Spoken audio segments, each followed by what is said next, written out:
Jimmy, હા એક વાત કહું, હા જીવન તો બાકી કૃષ્ણ ભગવાન જીવ્યા હો.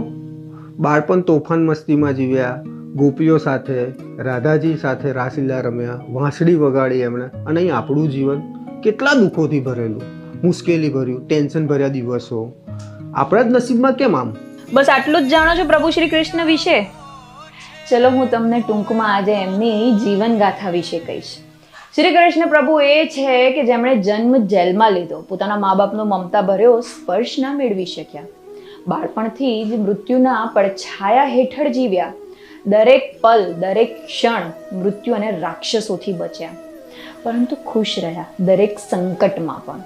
શ્રી કૃષ્ણ પ્રભુ એ છે કે જેમણે પોતાનું આખું જીવન બીજા માટે ન્યોછાવર કરી દીધું, ઘર છોડ્યું, પોતાના છોડ્યા, પોતાનું સત્ય છુપાવ્યું. કેમ? કારણ કે અધર્મનો વિનાશ થઈ શકે. જેમણે ધર્મનો પાયો મજબૂત કર્યો એમને પણ પોતાના નજરની સામે આખા વંશનો વિનાશ જોવો પડ્યો. અને અંત એકાંતમાં, જંગલમાં, પગમાં તીર વાગવાથી મિત્ર અર્જુનને પણ ના બોલાવ્યા. કર્મનો હિસાબ પ્રભુએ પણ હસતા મોંએ સ્વીકાર્યો.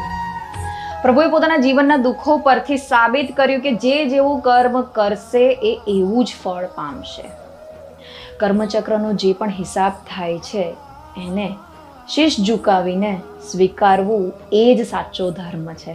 જરા એવી તકલીફોમાં ફરિયાદો કરતો મનુષ્ય, વિચારો પ્રભુ જેટલું દુઃખ સહન કરી શકશે?